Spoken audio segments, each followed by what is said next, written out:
Hi everyone, how's it going? Today's video is about Percival, a golden dragon. I've got quite a few dragon character profiles in my back catalogue. Most of them are written, as in I haven't made videos for them, just written the character profile, so if you want to check those out you can find them in my gallery at www.thecharacterconsultancy.com. And if you like them, share them on your social media. As for this video, I know you're going to love it, so sit back, relax, and enjoy.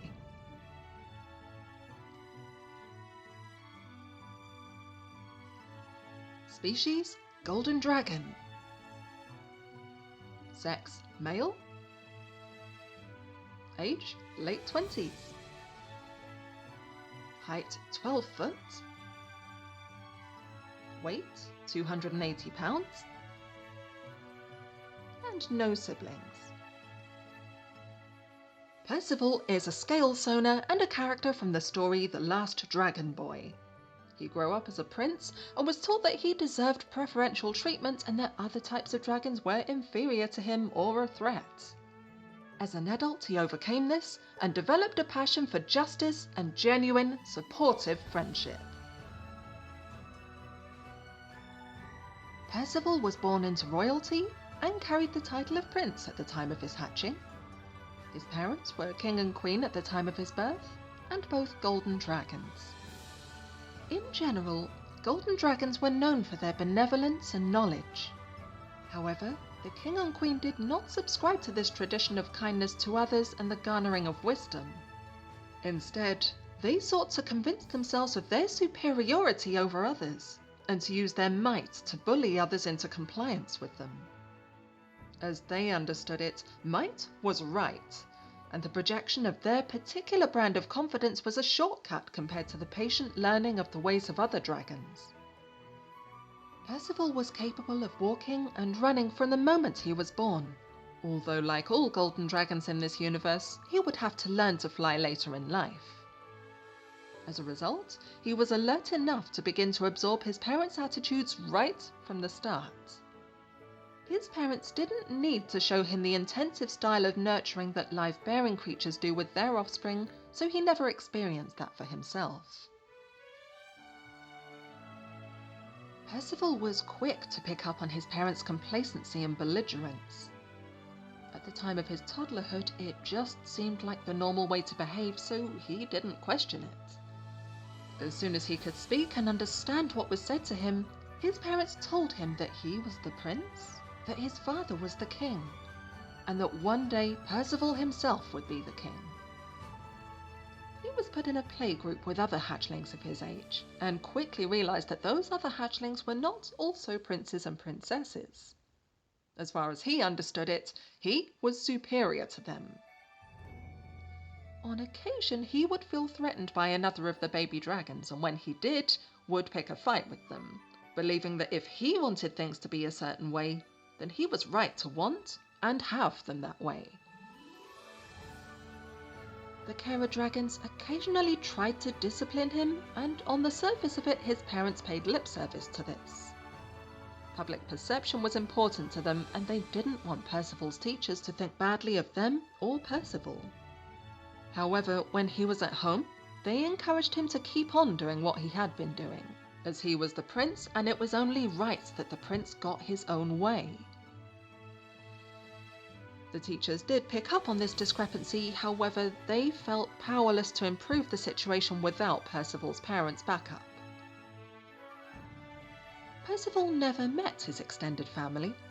Occasionally his parents would tell him stories about them, but that never extended to any plans to meet with them. Unbeknownst to him, the rest of his family didn't like his parents' behavior and beliefs, and wanted nothing to do with them. As far as Percival's personal development went, he went through the same process that all toddlers need to go through, of defining himself by defying certain other dragons. Most toddlers do this by defying their parents, but for Percival, it was different. His parents set him up to define himself as separate from the other dragons at the group, not against them. He colluded with this as their logic made sense to him, and whenever he felt unhappy about the way either of his parents treated him, he would take his frustration out on other dragons instead. His parents seemed too powerful for him to challenge. Indeed, to him they seemed almost godlike. It was inconceivable to him that they could be wrong about anything. Percival's parents particularly vilified dragons with scales of colours other than gold, especially black-scaled dragons, and as a very young dragon who lacked the life experience to assess this, he accepted this until seeing mischief in anything a non-golden dragon did became second nature. Despite his carers and teachers' misgivings about Percival's behaviour, his being a royal hatchling meant that Percival was treated like a prince and given a lot of gifts in the form of tributes. This was his normal, so he got used to preferential treatment and considered anything less than this to be a slight against him. He entered, or was entered into, a lot of contests and generally did very well in them. However, this was due to them being rigged in his favour by his parents.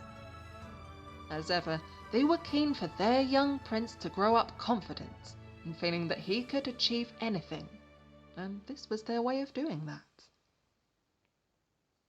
By the time he started elementary school, his negative feelings towards non-gold dragons had evolved to the point that he actively felt scared of them, and full of rage at the place they took, as he saw it unfairly, in his kingdom. He felt that he needed to chase them away for his own safety, so whenever he felt that a non-golden dragon was overstepping the mark, he would beat them down as best he could. By extension, he also believed, and this was another belief instilled by his parents, that other kingdoms were awful places.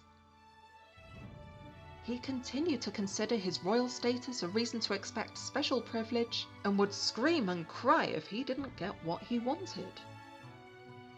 If a tantrum didn't work, then he would lie, cheat, or steal. And yet he believed this behaviour to be acceptable because he was a golden dragon. Percival had ambitions as a small dragonlet, and they revolved around becoming king. To him, it looked like the ultimate way to do whatever he wanted and go wherever he wanted, and for there to be nobody to stop him. He hated being told what to do, and there were a few dragons around who still could, despite him being the prince. Being king would give him ultimate autonomy. At the time when Percival first reached this life stage, one where his schooling became more focused and demanding, he still believed he wanted to be king after his father. Then, one day, he became aware that something about the beliefs he'd been taught wasn't right. Being an older pupil meant that his schoolwork had begun to include team exercises, one in which everybody had a role and needed to contribute. Perhaps his teachers saw this as an opportunity to introduce to him the concept that leadership of other dragons required more than outranking them or threatening them. Perhaps Percival himself spotted this, as non-golden dragons with particular skills avoided being in any group that included him. Perhaps his initial insights over this came from somewhere else altogether. Whatever happened, Percival began to feel a need to think a little deeper about this dynamic with the other dragons. He started to realise that getting his own way every time was costing the different coloured dragons something that he would not want to give up himself, and he began to feel uneasy about enforcing his will. Seeking answers, he snuck into the history section of a library to learn more about the history of the different colours of dragons.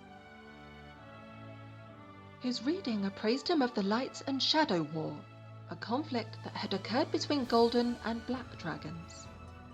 The book informed him that the war had been instigated by the golden dragons against the black dragons, as they believed that the black dragons were evil wizards who practiced dark magic. Although dragons could practice magic, so this was plausible, something about it struck Percival as if the black dragons were being scapegoated. By the time Percival had finished reading, he suspected that the golden dragons had behaved extremely unfairly. He wondered what the long-term after effects of the war were. which led him to wonder about the goodness of golden dragons and the badness of black dragons that he'd perceived his whole life. This isn't to say that all of these thoughts happened in the span of a few hours at the library. Percival had built an entire life around himself based on the idea of golden dragon superiority, and his mother and father, both of whom were still a big part of his life, subscribed to the idea wholeheartedly. He quietly wondered about this as he went about his life. He tried giving it up and reinforcing the worldview he had so far had. He revisited the library, seeking further viewpoints on the Light and Shadow War and its after effects. He complied with his parents while trying to ignore a growing sense of unease about doing so. Somewhere between this life stage and his adolescence, he began to deeply regret his poor treatment of all non-golden dragons.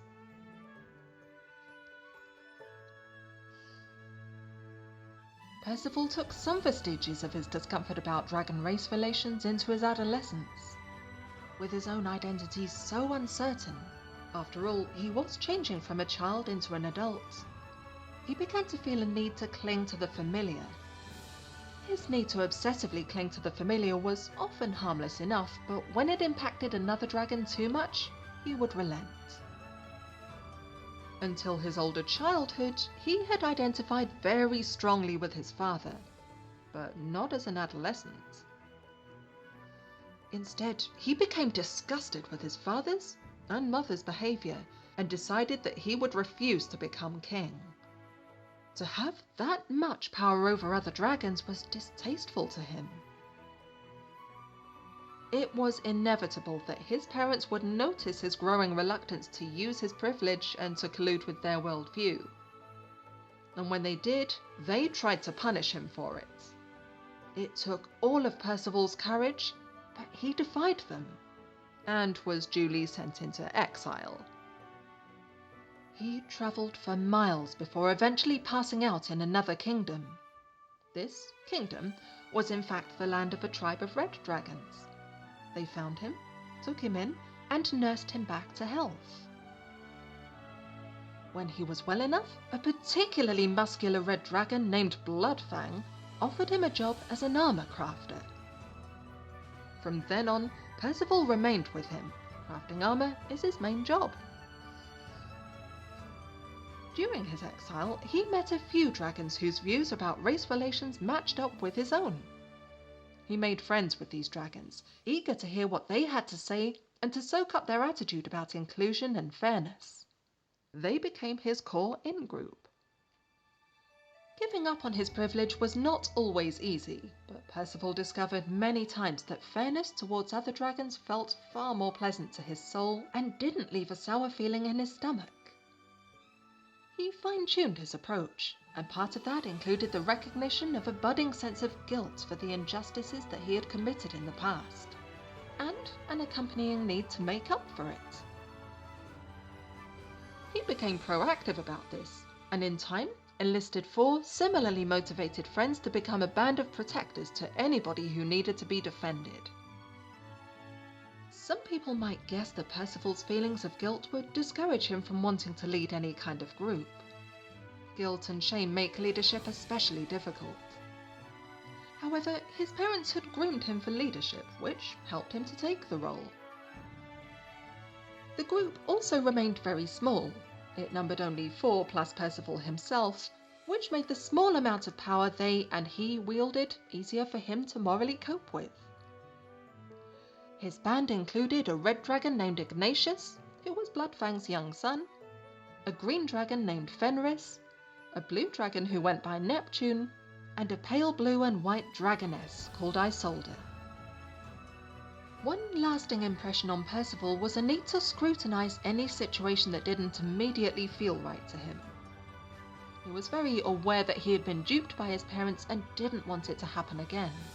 If he felt that he needed more information before going ahead with any particular course of action, he would present a little aggressively, as aggression in defending himself was still a strong part of his conditioning over anything he considered important. With that said, Percival feels an overall need to be pleasing towards other dragons. At times, this has led to him being taken advantage of, and this is one of his pet peeves. His aggression over situations where he doesn't feel it's necessarily right to cooperate with another dragon can be jarring in contrast with this. But whenever he feels he's been too aggressive, he is apologetic about it. While Percival was absent from his kingdom, his parents were impeached and a new king and queen took his parents' place. They were made aware that a prince had been exiled to another kingdom and sent a message to invite Percival back home. He returned, curious to get to know these new rulers of the kingdom, and liked the new king and queen. He decided to return home permanently, and as a gift to the new king and queen, brought armor crafted by himself for all of the kingdom's knights. The new king and queen were a great deal more just than his parents, and became his step-parents. He never saw his biological parents again, and nobody in the kingdom seemed to know what had become of them.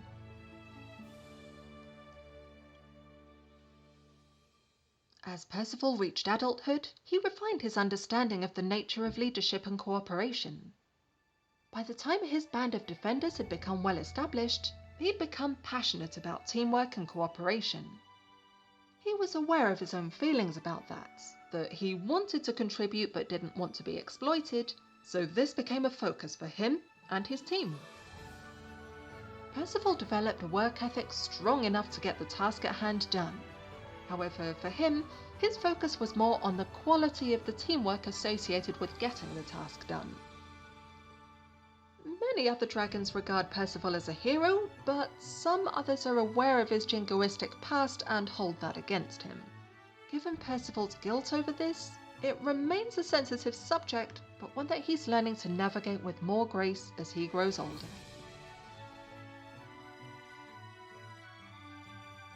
Percival is not close to this stage in his life yet, and is still passionate about his chosen career.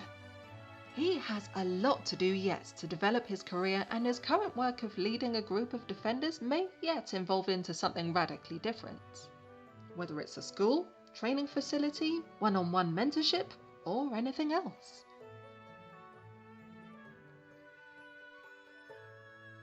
At this current stage of his life, Percival believes that although he has altered the course of his life to one that suits his moral and ethical values far more closely, he may still have regrets at the end of his life for the way he behaved during the earliest years of his life.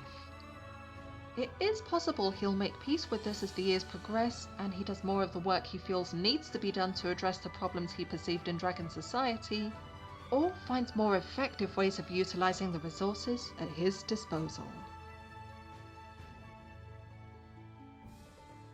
I hope you liked this character profile, so if you did, please hit like and subscribe, and be sure to share this video on your social media. Thank you Percival94 for this commission, and to Rementus for providing all of the artwork for this video. Thank you also to my Patreon supporters. You guys really help me out a lot, so thank you. That's all for today. Thank you for watching, and I'll see you in the next video. Goodbye.